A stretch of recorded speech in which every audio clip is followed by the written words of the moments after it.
बनाए थे। मैंने पिछले 50 सालों में 15,800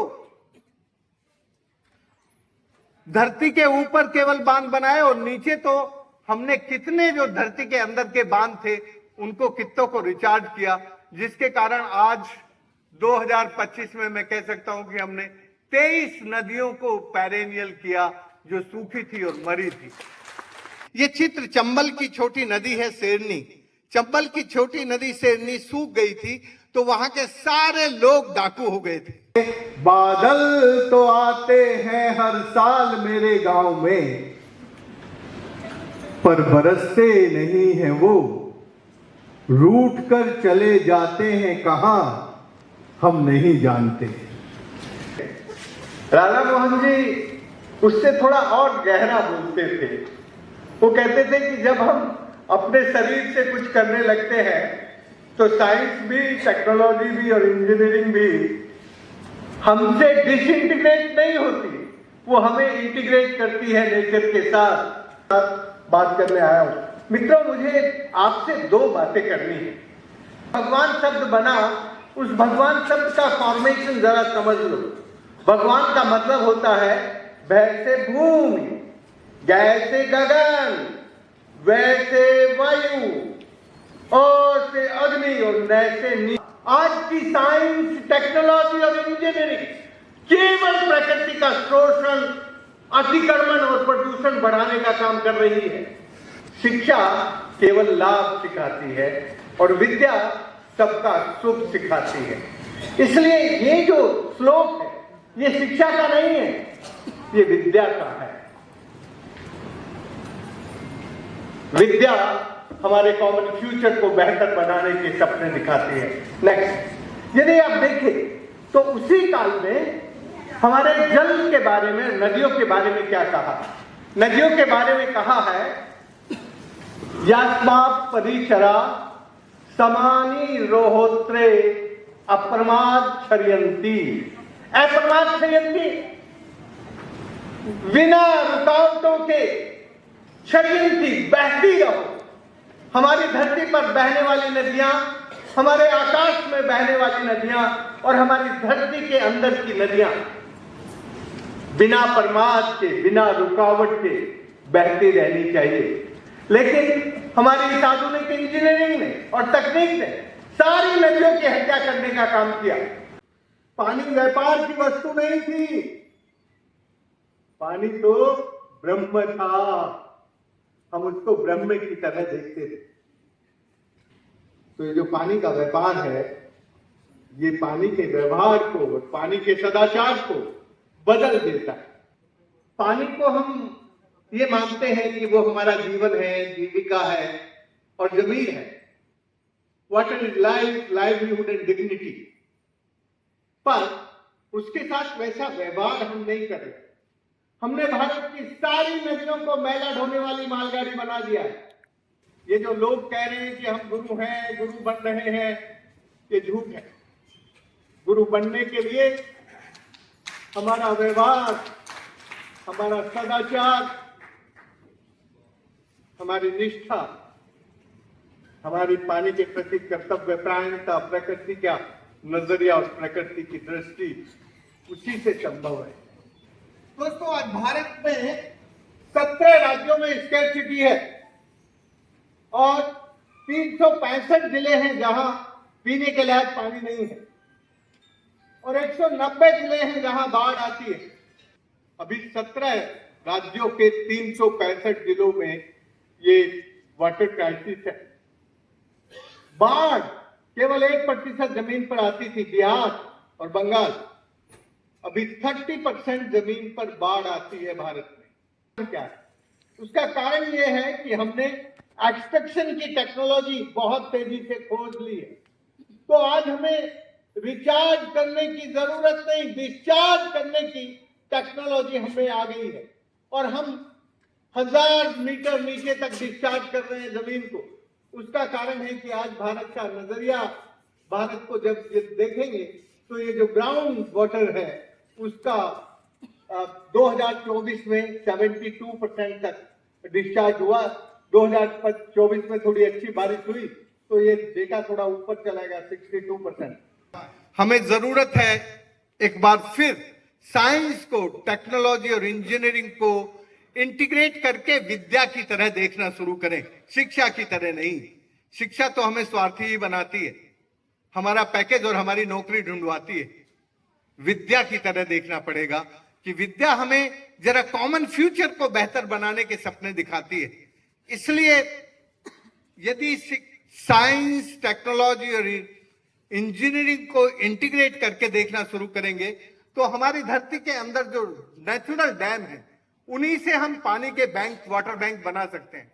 मैंने बनाए, मैंने पिछले 50 सालों में 15,800 धरती के ऊपर केवल बांध बनाए और नीचे तो हमने कितने जो धरती के अंदर के बांध थे उनको कितों को रिचार्ज किया, जिसके कारण आज 2025 में मैं कह सकता हूं कि हमने 23 नदियों को पेरेनियल किया जो सूखी थी और मरी थी। दोस्तों, ये सब तभी संभव होता है जब आप लोगों के ज्ञान को और अपनी जो इंजीनियरिंग और तकनीक है उसको जरा ठीक से काम में लेना सीख जाते हैं। लेकिन जो कहानी मैं आपको बता रहा हूं ये किसी यूनिवर्सिटी की शिक्षा के काम से नहीं हुई, ये लोगों के अपने ज्ञान से, भारतीय ज्ञान तंत्र से, इंडिजिनस नॉलेज सिस्टम से हुई। इसमें कोई किसी यूनिवर्सिटी की शिक्षा काम में नहीं ली गई। ये चित्र चंबल की छोटी नदी है सेरनी। चंबल की छोटी नदी सेरनी सूख गई थी तो वहां के सारे लोग डाकू हो गए थे। आप प्रकृति को जब थोड़ा भी देते हैं तो प्रकृति आपको ज्यादा देने के लिए सक्षम बन जाती है। प्रकृति की एनर्जी बहुत है पर हम उस प्रकृति की एनर्जी को भूल जाते हैं। ये धरती के ऊपर अपने आप अब ये बोरवेल सब सूखे थे, इनमें 150 फीट तक पानी नहीं था, अभी तो धरती के बराबर आ गया, कुएं में बच्चे नहा रहे हैं और नदी अपने आप बह रही है। ये जो बदलाव है, ये बदलाव जब आता है जब आप प्रकृति के साथ देखने लगते हैं। और बहुत कम खर्चा है, 2 रुपए 52 पैसे से लेके 4, 4.5 रुपए तक 1000 लीटर पानी कंजर्व होता है। पहले हम 30 पैसे में 1000 लीटर पानी कंजर्व करते थे। ये जो जियोलॉजी है नदी के अंदर की, उसको अपनी टाइपोलॉजी के साथ और अपनी इंजीनियरिंग के साथ जोड़ना पड़ेगा। जब हम उसको जोड़ेंगे तो ज्यादा आसान होगा। ये अनपढ़ इंजीनियर हैं सारे। हमने पिछले 50 सालों में हजारों इंजीनियर, अनपढ़ लोगों को इंजीनियर बनाया। इन्होंने साइट सिलेक्शन से लेके लोकल मटेरियल को चूज करके उसका एग्जीक्यूशन कैसे करना, और जो झगड़े होते हैं पानी के लिए, ऊपर के लोग पानी रोक लेते हैं तो नीचे वाले लड़ते हैं, काम नहीं करने देते। तो ये जो कॉन्फ्लिक्ट रिजोल्यूशन है, ये हमारी कम्युनिटी ने कैसे हजारों जगह पानी के झगड़ों को अपने आप निपटाया। ये जो site selection, execution, conflict resolution और डिस्ट्रीब्यूशन ऑफ द बेनिफिट, पानी का बंटवारा कैसे करना, इस सारे सिस्टम की समझ अनपढ़ समाज में थी, जिसको आप अनपढ़ कहते हैं, जो यूनिवर्सिटी में नहीं गया। लेकिन हम पढ़े लिखे लोगों ने उनके जो अनपढ़ लोगों का ज्ञान था उस ज्ञान को भुला दिया। इसलिए हम लोग ये जानते हैं कि गांव के लोग जब स्टीप स्लोप पे डैम बनाते हैं तो कॉन्वेक्स डिजाइन का डैम बनाते हैं, क्योंकि ये लोकल मटेरियल में भी टूटता नहीं है। इसके अंदर जब ऊपर से पानी का दबाव आता है तो पानी से ये स्ट्रक्चर और कॉम्पैक्ट हो जाती है। और जहां नेचुरल डिप्रेशन है वहां कॉनकेव डिजाइन के डैम बनाते हैं, जहां जेंटल स्लोप है वहां सीधे स्ट्रक्चर बनाते हैं। इसको कहते हैं नेचुरल इंजीनियरिंग। इसके कारण हमने कुल 15,800 स्ट्रक्चर बनाए, 2.5 लाख से ज्यादा वाटर पॉइंट रिचार्ज हुए, कुएं, बोरवेल, ट्यूबवेल। और वो रिचार्ज होने का एक बड़ा कारण ये था कि हमने जहां भी ऊपर स्ट्रक्चर बनाए वो नीचे के साइंस को, जियोलॉजी को समझ के उसको देख के बनाए। इसलिए 12.5 लाख लोग जो बेपानी होके, लाचार, बेकार, बीमार होके उजड़ गए थे, वो अब अपनी जमीन पर आकर खेती करने लगे। ये सिनेरियो था 1985 तक। ये 25 जनवरी का चित्र है 1985 का, जब गांव के लोग वापस शहर जा रहे हैं रोजी रोटी की तलाश में। अभी ये सब वापस आके अपनी जमीन पर खेती कर रहे हैं और जो पहाड़ नंगा था वो हरा भरा हो गया। ये जो बदलाव है, इस बदलाव को समझना है। इन्होंने साइट सिलेक्शन इतनी आसानी से किया कि जहां जैसा स्लोप है वैसे स्लोप पर वैसा डिजाइन बनाना। जब मुझे ये वाटर नोबेल प्राइज मिल रहा था 2015 में, तो मेरे खिलाफ 1700 पिटीशन पूरी दुनिया से आए। कहा कि ये राजेंद्र सिंह तो आयुर्वेद का आदमी है, मेडिसिन का आदमी है, और वाटर नोबेल प्राइज तो केवल वाटर इंजीनियरों को और वाटर साइंटिस्टों को मिलता है। तो 1994 में ये सिनेरियो था। 2014 मार्च में बिल्कुल सारा इलाका हरा भरा हो गया और जो नदी मरी थी, सूखी थी, वो नदी पेरेनियल हो गई। मैं बस इतना ही कहना चाहता हूं कि हमारी यदि 23 नदियां आज बह रही हैं तो क्यों? क्योंकि हमारी सारी नदियों की हमने रिवर पार्लियामेंट बनाई और रिवर पार्लियामेंट ने अपने कानून बनाए कि उस इलाके में उन्हें कौन सी फसलें पैदा करनी है और कौन सी नहीं। हमारी सारी पार्लियामेंट ने linking crop pattern with rain pattern, जिस इलाके में जैसा पानी बरसता है वैसी ही कम पानी वाली फसलें वो कैसे उगाए। यदि आज भी देखें तो 85% पानी हमारा केवल खेती में खर्च होता है, और खेती तो हमें करनी पड़ेगी क्योंकि अनाज के बिना हम जिंदा नहीं रह सकते। खेती हमारी फर्स्ट प्रायोरिटी है, लेकिन उसको करने के लिए कि हमारे जो एग्रो इकोलॉजिकल क्लाइमेटिक जोन है, किस जोन में किस तरह के क्रॉप हम लोगों को उगाने चाहिए जो कम पानी में भी हो सके, उस साइंस को, उस समझ को, उस ज्ञान को लोगों से चर्चा करके फाइनल करके करना चाहिए। हमारी पालिका बोला या पानी जो है ना भाई, या किसी सरकार का कोनी छे और की आदमी का भी कोनी छे, या तो सबका छे, चिड़िया का, पेड़ पौधों का। इसलिए तेरे पानी को किसी को मना मत करना। जो भी पीने के लिए आए उसको, सबको इस पानी पे बराबर अधिकार है। ये जंगल और पानी सब साझे होने से होता है। पानी का बाप जंगल है और पानी की माँ धरती है। तो दोनों की सेहत ठीक रखोगे तो हमारी सेहत ठीक रहेगी, नहीं तो नहीं रहेगी। इसको बहुत सरलता से समझना है। तो ये जो सूरज है, इसकी जो रेड हीट है, जब वो समुद्र पे पड़ती है तो समुद्र के खारे पानी को डिसैलिनेट करके H2O गैस में बदल देती है ये क्लाउड्स। और ये क्लाउड्स हमेशा जहां ग्रीन हीट है, जहां पर हरियाली है, उसकी तरफ जाते हैं। और जैसे ये ब्लू हीट ग्रीन हीट के ऊपर आती है तो ये सेम टाइम दोनों डिस्चार्ज होते हैं। इसको मैंने सिंपल भाषा में वर्षा कहा है। तुम क्लाइमेटोलॉजी में पता नहीं कितने फार्मूले पढ़ाते हो यार, कितना पानी उड़ेगा, क्या होगा, ट्रांसफर। ये सिंपल चीज है जो अनपढ़ किसान को समझ में आती है। तो हमने, लेकिन जहां ये माइनिंग एरिया है वहां पर आर्टिफिशियल रेड हीट इंक्रीज होती है और इन बादलों को ऊपर उठा देती है। इसलिए मेरे इलाके में बारिश नहीं होती थी।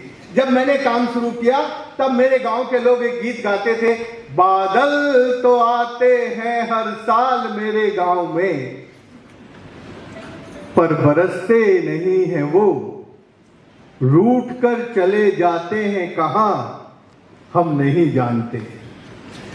अब ना कुएं में पानी है, ना खेत में हरियाली है, तो मुझे मालूम नहीं कि मेरा बुढ़ापा कैसे गुजरेगा।